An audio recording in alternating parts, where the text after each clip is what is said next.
So I'm going to use some support for this seated action.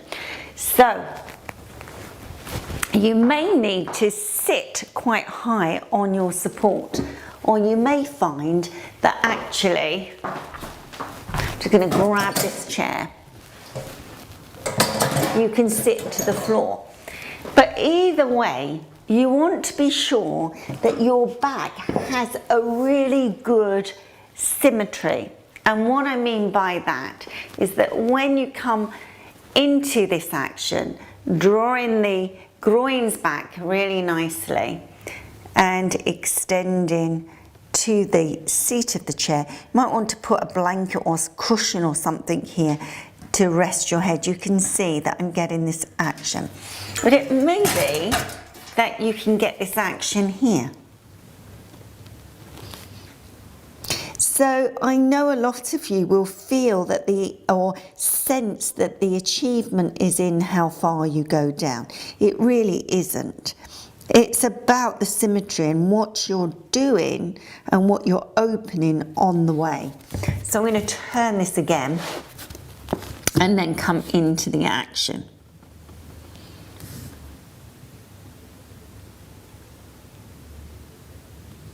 So you've got to see that you broaden in the back area. All right, so hopefully you've got your chair, something for your forehead, or a little bit lower in support. So you want to see that actually when you're coming forward in this way, you're opening all of these seat muscles, which really help you to lift your spine long term. It takes a little while to understand that. I know last week we were talking about how it was so important to lift the skull, to lift the base of the neck. It's really a strong action. And this, in a way, is working the other end of the spine, working the sacral area. So when you're in this position, you may feel all these different sensations in your lower back. If you do feel it's difficult to go forward and you're going forward this amount, then you need to launch yourself very high onto a bolster or quite a lot of height to push you forward. The height gives you a long hamstring, so never ever feel intimidated by the prop work. The prop work is there to teach you and to give you a really good experience of the pose. Okay, so coming up now and then crossing the legs the other way. So when you're in this position, you want to see that, again, you're crossing the legs, groins are active. You want to see that you're able to open that back spine. So the back spine needs to be supported through the length of the front body. So be sure that when you're coming into this action, you're able to understand. Coming forward.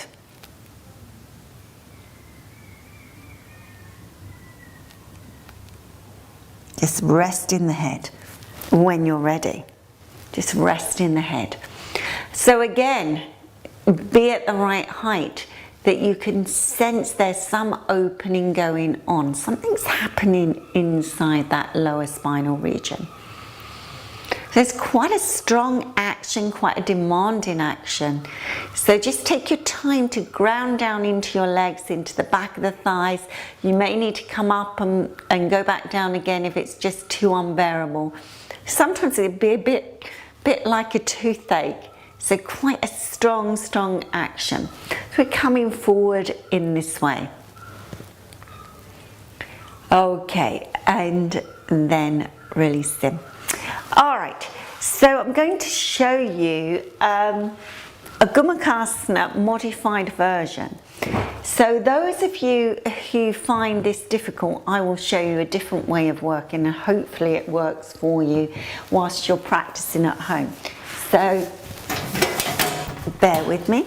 So the Gamakasana, if you have a look, in the modified version, is when we take the legs together in this way, and we want to move those feet away from one another, but we want to level the pelvis. So quite often, I mean, I know that we've practiced this on many occasions, and it is a bit like a toothache in the outer hips, but you want to get to a stage where you're practicing this and it's not so bad.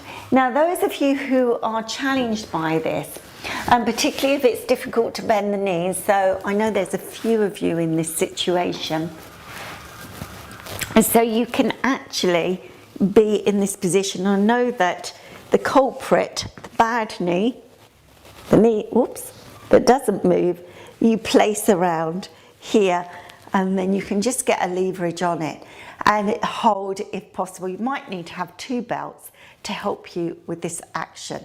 So you see, I'm not bending the knee too much here, but I've got to then weight down the leg. So the leg becomes really, the thigh becomes very active. It's got to go down towards the belly. So if you're one of those people who find it really, really difficult to get the action in the seated position, so you're all cooking in Gamakasana now, if you find it really challenging in this seated position, then by all means come into the supine action and just see that you get that knotted effect in your legs, but in a supine action. Yeah. So those of you who are in the supine action, then you can just ground those legs closer and closer towards you. Try to let go of the control there. Those of you in the seated position, then you have an added extra adjustment, whereas when you're on the floor in supine, you can really use your body weighted to the floor. So you're just coming forward in this way. So you just come forward. It just, you know, just enriches the pose a little bit. I'm sure you're not feeling that at the moment. All right, come on then. Release the legs and we go for the other side. So we go for the other side. And I want to see that we're getting this grip of the hips. So very, very strong action.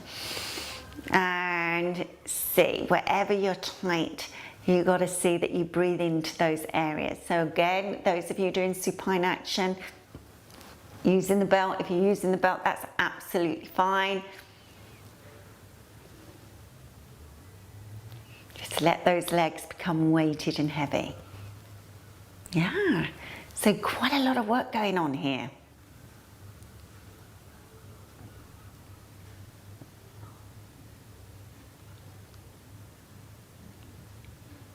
You want to see that you are just letting those legs unfold. If you're in the supine action, same thing, you want to let those legs just gradually unfold. And quite often in the very beginning of this practice, you'll feel that there's so much superficial tightness taking over that it's very difficult to get anywhere with it. But persevere with this, have a couple of goes, practice it. Okay, and now releasing. Well done. All right, so we're going to sit in Virasana. Those of you who are not sitting in Virasana, I'd like you to sit on the chair because we're going through some arm actions. So we're going to have a couple of foam pads for the Sukhasana, Virasana, should I say, Virasana action. So I'm going to grip the foam pad like that. Yeah. Okay. So not dissimilar to how we worked last week in the standing poses. So when you're in this position, you're going to interlock your fingers. Same thing if you are on the chair. You want to see that there's a weighted element. Those arms are weighting back and opening like a book. You've got to fan out to the side, fan out to the side. And breathe. So you're really picking up the upper spinal region. And then from there, keep that length through the centre of the body and then see, are you able to keep your chest active but these areas of the back of the shoulders released. So they've got to release down.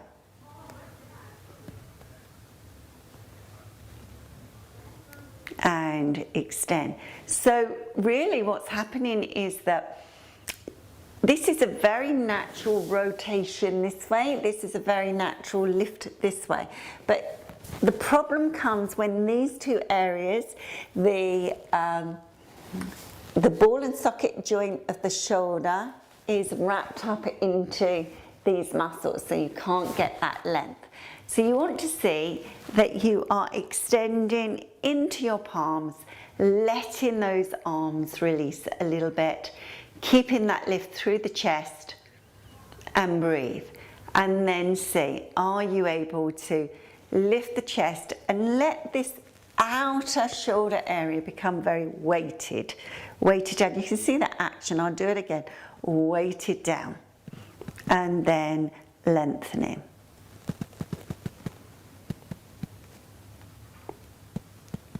Keeping that length. You see my arms are really active.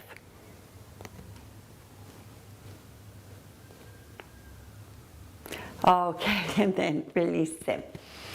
All right, so we're coming for the Gamakasana now. So we did mention this action in the leg work. We're now in Virasana. So you can use the belt if you need to for your arms. Then we take the hand around, hold, extend the top arm up, reach, and then extend in this way. So you're extending the elbows away from one another, pushing up. So again, if you're on the chair, still work with the chair action, sitting nicely, keep that lift through the center of the body. Be sure that you're grounding down into the feet in that seated position. Soft inhalation, soft exhalation.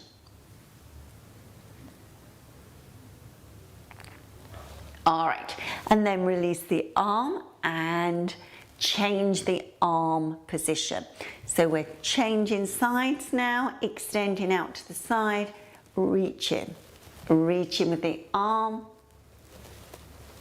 Okay, and again, you've got to try to relax that outer shoulder. You've got to relax the outer shoulder. And then extending the top arm up. And then connecting. So you've got to see that both shoulders release in opposite directions.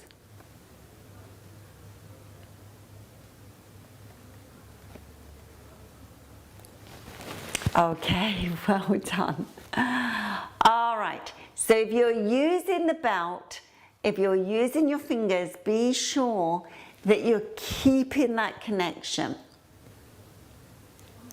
And then release, and then release. All right, so again, if you're on the chair, I'd like you to stay on that chair. Sit and rest the head with your hands onto some support. So if you're not on the chair, and you can come into a Virasana action to the floor, fine. You will extend forward onto some support, extending. You've got to really get some length in those thighs to do this. Pressing into the tops of the feet strongly. And then grounding to the support. You can see it's a Virasana action. It's a bit of a job. Otherwise, take the two big toes together and then extending forward.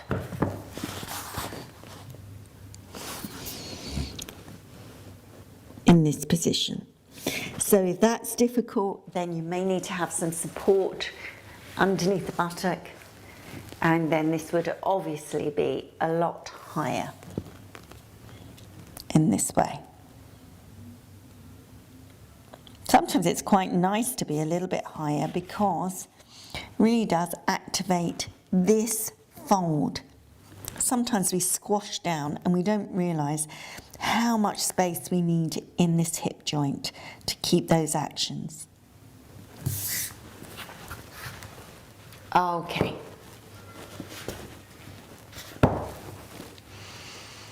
Just take a few more deeper breaths, inhalations and exhalations.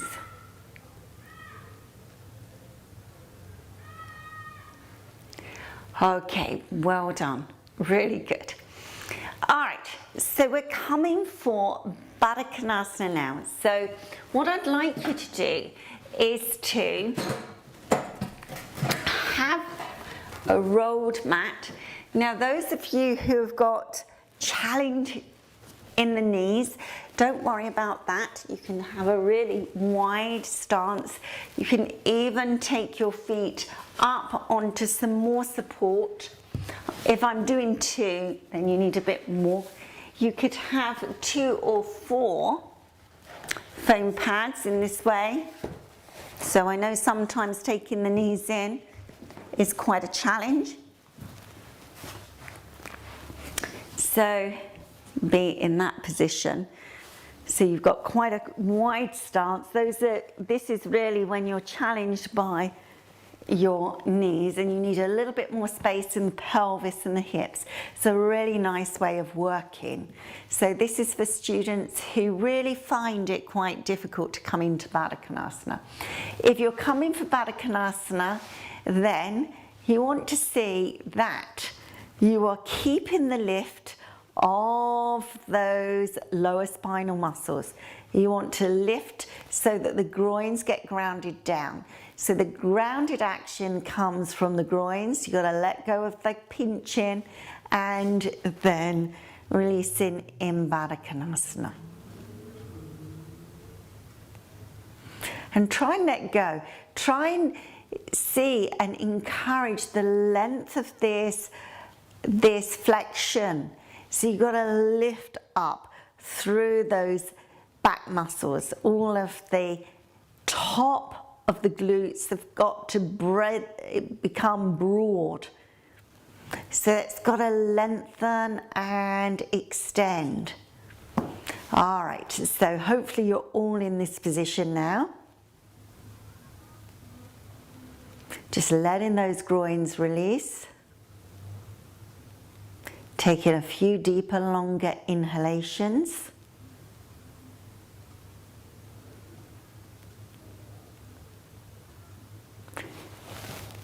Soft inhale, soft exhale.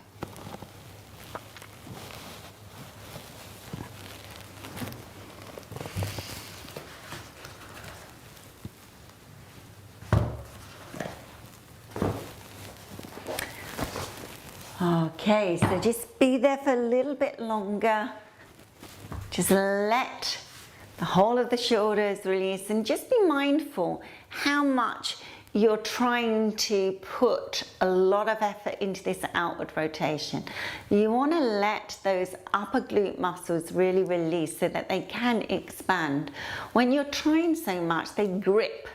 And then there's no expansion and breadth and broadness. So you have to see that you lengthen from the sacrum to the outer edges.